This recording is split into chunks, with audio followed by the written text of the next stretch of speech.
Hello guys, ఇవాళ మీకు tasty and healthy egg dum masala biryani ఎలా చేయాలో చూపించిపోతున్నాను. ఫస్ట్ అయితే ఒక బాండీ తీసుకొని ఆ బాండీ వేడెక్కగా కొద్దిగా గీ ఆయిల్ వేసుకొని ఆ రెండు వేగాక కొద్దిగా బిర్యానీ మసాలాలు వేసుకొని లైట్గా వేగించుకోవాలి. అవి వేగిన తర్వాత పొడవుగా కట్ చేసుకున్న ఆనియన్స్, చిల్లీస్ తీసుకొని ఒక 2-3 మినిట్స్ వేగించాలి. ఆనియన్స్ కొద్దిగా బ్రౌన్ అయ్యాక ఒక స్పూన్ అల్లం వెల్లుల్లి పేస్ట్ వేసి ఆ పచ్చివాసన అంతా పోయేంత వరకు వేగించాలి. అది అయిపోయిన వెంటనే నేనైతే ఒక చిన్న పొటాటో తీసుకున్నాను. అది కూడా ఒక క్యూబ్స్లా కట్ చేసి వేసుకోవాలి. మీకు ఇష్టమైతే మిల్ మేకర్ కూడా వేసుకోవచ్చు. హాట్ వాటర్లో పెట్టి కొద్దిగా అయిన తర్వాత వాటర్ స్క్వీజ్ చేసి వేసేయాలి. వేసుకున్న తర్వాత ఆ రెండు మొత్తాన్ని బాగా కలపాలి.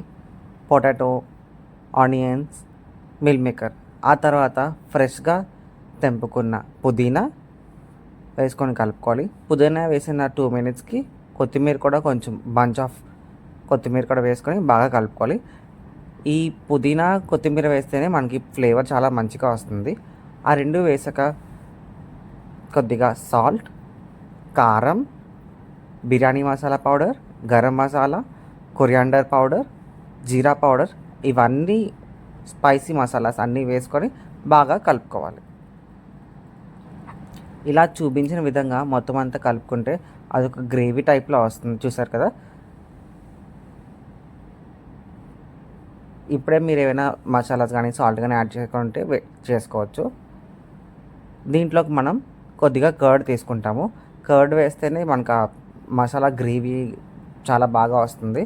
సో కొద్దిగా కర్డ్ తీసుకొని మొత్తం స్పైసీ మసాలాస్ అన్నీ కర్డ్ అన్నీ కలుపుకునేటట్టు చూసుకోవాలి.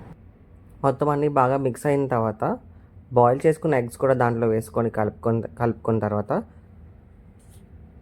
పక్కనే మనం బాస్మతి రైస్ కుక్ చేసుకున్నాం కదా, అది 80% అయినప్పుడు తీసుకొని ఒక లేయర్లా వేసుకోవాలి. ఆ తర్వాత ఒక 90% కుక్ అయినప్పుడు ఇంకో లేయర్లో వేసి మొత్తం రైస్ అంతా దాని మీద వేసేసి పైన కొద్దిగా నెయ్యి వేసి కవర్ చేసేసి దమ్ పెట్టేయాలి. ఒక 15 మినిట్స్. 15 మినిట్స్ పెట్టినప్పుడు సిమ్లో ఉంచాలి. కొద్దిగా ఆ బాస్మతి కుక్ చేసిన వాటర్ ఉంటుంది కదా, ఆ వాటర్ కూడా పైన కొంచెం ఇలా చిలకరించి ఒక 15 మినిట్స్ మనం సిమ్లో పెట్టేస్తే సరిపోతుంది. టేస్టీ ఎగ్ దమ్ మసాలా బిర్యానీ అయితే రెడీ అయిపోయింది. మీరు కూడా ట్రై చేసి చెప్పండి ఎలా ఉందో. And please do watch and like to subscribe to my channel నాగూస్ world.